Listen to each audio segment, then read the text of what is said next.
Hello, everybody. This is Mike History 2, and today I will be talking about the history of Zimbabwe, Part 2.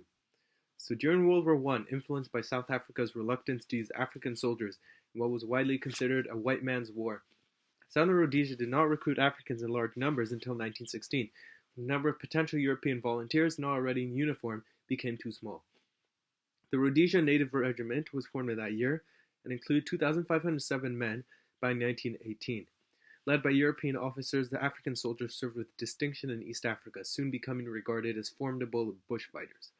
Pitted against the German General Major Paul von Lettow-Vorbeck, who was leading a successful guerrilla campaign against the far larger Allied forces, they remained in East Africa for the rest of the war, returning home only in December 1918. In 1917, the Responsible Government Association was formed. This party sought self-government for Southern Rhodesia within the United Kingdom, just as the United Kingdom had previously granted responsible government to Australia, Canada, New Zealand, and South Africa as a precursor to full dominion status. The RGA opposed the proposed integration of Southern Rhodesia into the Union of South Africa, which had been formed in 1910 by the South Africa Act 1909, Section 150, which explicitly provisioned for the integration of land governed by the British South Africa Company. The company originally stood against Southern Rhodesia's addition, fearing the territory might become dominated by Afrikaners, but abruptly changed its stance when, in 1918, the Privy Council in London ruled that unsold land in the Rhodesias belonged to the British Crown rather than to the company. This removed the long-standing stream of company revenue created by the sale of land. The loss of this source of income impacted the company's ability to pay its dividends to its shareholders and caused its development of the Rhodesias to slow. The company now backed Southern Rhodesia's incorporation into South Africa, hoping its membership in the Union could help solve both problems. However, this was largely unpopular in Southern Rhodesia, where most of the settlers wanted self-government rather than to become part of South Africa, and came to vote for the RGA in large numbers. A referendum on the colony's future was held on October 27, 1922, as at the suggestion of Winston Churchill, then the United Kingdom's colonial secretary, and a responsible government won the day. British South Africa Company rule ended on September 12, 1923, and Southern Rhodesia was granted full self-government on October 1st the same year. However, the company retained mineral rights in the country until 1933, when they were bought by the colonial government for £2 million. Shortly after annexation, on October 1st, 1923, the first constitution for the new colony of Southern Rhodesia came into force. Under this constitution, Sir Charles Coughlin became the first premier of Southern Rhodesia.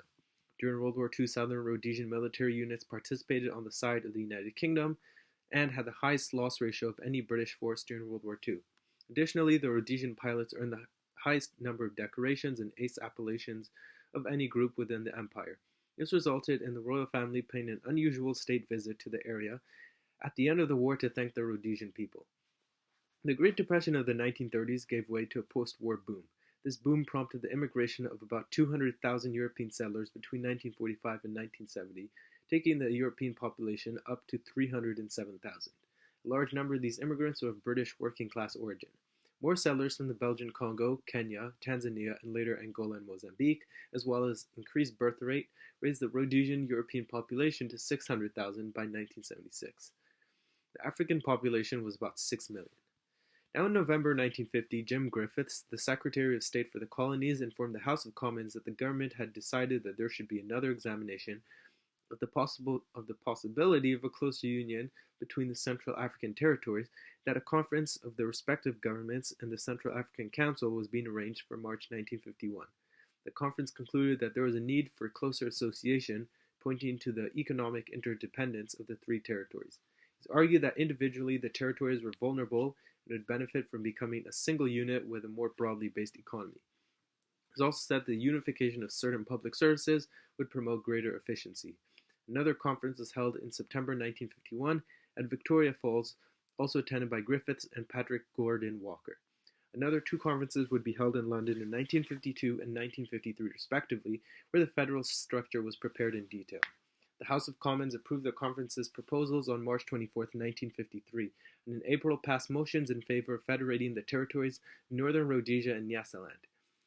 A referendum was held in Southern Rhodesia on April 9th. Following the insistence and reassurances of the Southern Rhodesian Prime Minister, Sir Godfrey Huggins, a little more than 25,000 European Southern Rhodesians voted in the referendum for a federal government versus nearly 15,000 against.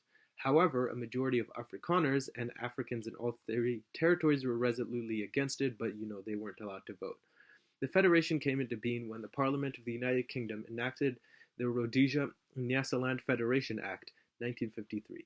The act authorized by the Queen, by way of an order in council, to provide for the federation of the three constituent territories.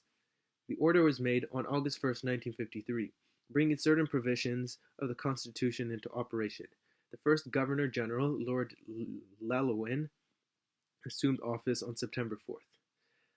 However, by 1960, much of French Africa had already become independent.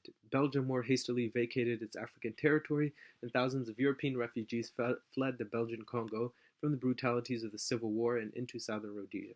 The new Commonwealth Secretary, Duncan Sandys, negotiated the 1961 Constitution, a new constitution for the Central African Federation, which greatly reduced the United Kingdom's power over it. But by 1962, the British and the Central African Federation Cabinet had agreed that Nyasaland should be allowed to secede, although Southern Rhodesia Premier Sir Edgar Whitehead committed the British to keep the secret until the 1962 election in the territory. A year later, the same status was given to Northern Rhodesia, decisively ending the federation of Rhodesia and Nyasaland in the immediate future. In 1963, the Victoria Falls Conference was held, partly as a last effort to save the Central African Federation and partly as a forum to dissolve it. After nearly collapsing several times, it was officially ended by July 5, 1963, and the state was virtually dissolved. However, it was only officially dissolved on December 31st, and its assets were distributed among the territorial governments. Southern Rhodesia obtained the vast majority of these assets, including the army, because it had contributed overwhelmingly the most amount of soldiers. In July 1964, the Nyasaland Protectorate became independent as Malawi, led by Hastings Banda. The Federation of Rhodesia and Nyasaland was then dissolved on January 1st, 1964. However, it was expected that only Nyasaland would be let go, while the remainder of Rhodesia, both north and south, would be united. Although northern Rhodesia had a white population of over 100,000, as well as additional British military and civil units and their dependents, most of these were relatively new to the region and were primarily in the extraction business and had little landed interest and were more favorable to allowing African nationalism than the southern Rhodesians. Therefore, the United Kingdom granted independence to northern Rhodesia on October 24th, 1964. However, when the new nationalists changed its name to Zambia and began tentatively at first, and later in rapid march and Africanization campaign, southern Rhodesia remained British, resisting attempts to bring in majority rule. Oh, and by the way, I made a video about the history of Zambia, so check that out. It attempted to change its name to Rhodesia, although this was not recognized by the United Kingdom. On October 7, 1964, the Southern Rhodesian government announced that when Northern Rhodesia achieved independence as Zambia, the Southern Rhodesian government would officially become known as the Rhodesian government, and that it would become known as Rhodesia. On October 23rd of that year, the Minister of Internal Affairs notified the press that the Constitution would be amended to make this official. The Legislative Assembly then passed an interpretation bill to declare that it could be referred to as Rhodesia. The bill received its third reading on December 9, 1964, and passed the governor for royal assent. However, no royal assent was granted to the bill. Section 3 of the Southern Rhodesia Annexation Order 1923 provided that Southern Rhodesia shall be known as the Colony of Southern Rhodesia, and the Southern Rhodesia Constitution Act 1961 and the Order in Council which followed it both referred to it as Southern Rhodesia. The Rhodesian government, however, began using the new name anyways and did not press the issue. Now, although prepared to grant formal independence to Southern Rhodesia, now basically called Rhodesia, the British government had adopted a policy of no independence before majority rule, dictating that areas with a population of European settlers would not receive independence except under conditions of majority rule. European Rhodesians initially balked at the suggestion, since many felt they had a right to absolute political control, even despite their relatively small numbers. The Rhodesian authorities were also disturbed by the post-independence chaos that was plaguing other countries, African countries at the time. After the federal breakup in 1963, then Prime Minister Alec Douglas Home insisted that preconditions on independence talks hinge on what he termed the 5 principles, which was unimpeded progress to majority rule, a assurance against any future legislation decidedly detrimental to African interests, improvement in the political status of local Africans, an end to official racial discrimination, and a political settlement that could be acceptable to the whole population. Harold Wilson and his incoming Labour government took an even harder line on demanding that these points be legitimately addressed before a timetable for independence could be set. In 1964, growing dissatisfaction with the ongoing negotiations played a major role in the ouster of incumbent Prime Minister Winston Field. Field was succeeded by Ian Smith, chairman of the Conservative Rhodesian Front Party, and an outspoken critic of any immediate transition to majority rule. Smith, who was the first Rhodesian-born leader, soon came to personify resistance to liberals in British government and those agitating for change at home. In September 1964, Smith visited Lisbon, where Portuguese Prime Minister Antonio de Oliveira Salazar promised him maximum support if he should declare independence. Aside from a common interest in maintaining security ties in southern Africa, Salazar was also pretty angry at the United Kingdom's refusal to support Portugal during the Indian annexation of Goa in 1961, and admonished Smith to not trust the British government. A Rhodesian trade office was opened in Lisbon in order to cooperate breaking the anticipated sanctions in the event of a declaration of independence later that year, which encouraged Smith not to compromise. In its turn, the Rhodesian trade office in Lisbon functioned as a de facto embassy and caused tension with London, which objected to Rhodesia conducting its own foreign policy. Since landlocked Rhodesia bordered Portuguese Mozambique, Salazar's promise of maximum support from Portugal in breaking the anticipated sanctions gives Smith more grounds for confidence in his talks with London.